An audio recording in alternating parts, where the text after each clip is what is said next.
Hey everyone, welcome back to the channel. So we have several topics to get into today, and they include a few acquisitions. So let's get right into it with this headline here from Globe News Wire. Atari announces acquisition of more than 100 PC and console titles from the 80s and 90s. The collection includes games from the popular Bubsby, Hardball, and Demolition Racer franchise. Now this acquisition also includes 1942 Pacific Airway, F-117A, and F-14 Air Combat Series. And when I saw the headline here, I remembered about a month ago Atari acquired the retro remaster specialist Night Dive Studios. So I do have to wonder if acquiring more of these old IPs is something they may task to a studio like Night Dive. And the article has a quote here from the Atari CEO Wade Rosen. This is a deep catalog that includes groundbreaking and award-winning titles from Accolade, Infogames, and Microprose. Many of these titles are part of Atari history, and fans can look forward to seeing many of these games re-released in physical and digital formats, and in some cases even ported to modern consoles. So with these last two acquisitions, it seems to me like Atari's kind of leaning into the long history of their name and really be seen as a retro gaming company. Someone that re-releases older titles or brings them up to date. And that could be a strategy that works out pretty well for them, especially having such name recognition. But let me know what you think in the comments. Do you think this would be a wise path for Atari to go down and just sort of lean into the nostalgia of their name? And then in some more acquisition news, we get this announcement from blog.playstation.com welcoming Firewalk Studios to the PlayStation Studios family. Now, Sony entered in an agreement with ProbablyMonsters Inc. to acquire this studio, Firewalk. And if you're not familiar with ProbablyMonsters Inc., it was founded by CEO Harold Ryan, who was the former CEO, president, and chairman at Bungie. Now, Firewalk Studios was working on a AAA multiplayer game for PlayStation 5 and PC. So now I do have to wonder if that PC version will come out a year after the console release.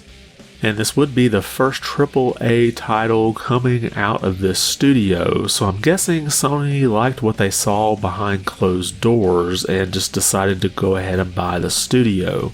And as we know, Sony's been wanting to get into more of these live service titles, so I guess they figure this is some kind of investment, and maybe in the long term it will pay off. And then next we have just a quick note here, and this is coming from THQ Nordic. They're going to be having a digital showcase on August 11th. Now the event is set to go live at 12 p.m. Pacific or 3 p.m. Eastern. And some of the titles that were teased to show are Alone in the Dark, Trine 5, and Outcast 2. Now, the description on this teaser trailer on YouTube does say, tune in for the third THQ Nordic Digital Showcase to hear more about our upcoming and unannounced titles. So it looks like we'll get some information about some unannounced games here, and it seems kind of early to go ahead and be announcing this showcase. I mean, this is nearly 4 months away, so I have to wonder if this might be E3 related. Maybe this is one of the companies that couldn't get something pulled together in time, and now they've just finally set a date and wanted to go ahead and announce it. And I'm sure there'll be more reminders about this showcase, so I'm not going to set a calendar event just yet. And then finally, we have the latest sales from Famitsu coming out of Japan. And first, let's take a look at the software sales. And we have a couple of new Switch titles here. First, we have Mega Man Battle Network Legacy Collection for the Switch coming in at number 1. Then we have Kirby's Return to Dreamland Deluxe, and then at 3rd, Pokemon Scarlet and Violet, and then at 4, Mario Kart 8 Deluxe, And then at 5, we have the PS4 version of Mega Man Battle Network Legacy Collection.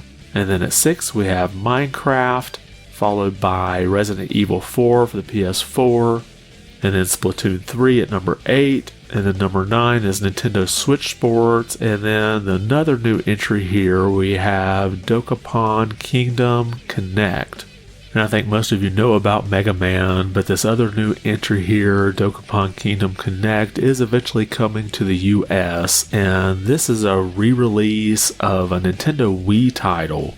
And it's an RPG board game, so if that sounds like something you might enjoy, just keep a lookout for when it gets an official release in the US. And now let's take a look at the hardware sales. We have in first place the PlayStation 5 with almost 40,000 units sold. And then we have 2 Switch systems, the Switch OLED and then the original Switch at 2 and 3, followed by the PlayStation 5 Digital Edition, and then that Switch Lite coming in at number 5. And again, we have the PlayStation 4 outselling both the Xbox Series S and X, probably by about a factor of 5. So after having a little bit of a better week on the Xbox last week, it definitely went pretty stale this week. And then let's take a look at the updated graph. You can see here that the Switch is still trending down, and I have to wonder if that's because people are holding out for that Tears of the Kingdom model. And the PlayStation 5 is still trending up, however the Switch still outsold it, but not by much. And that's all we have for today. Did anything we cover catch your attention? And if you liked the video, be sure to give it a thumbs up, and if you haven't subscribed yet, consider doing so. Only about 10% of the people who watch my videos are actually subscribed, so it would help the channel out quite a bit. I want to thank you for watching, and be good.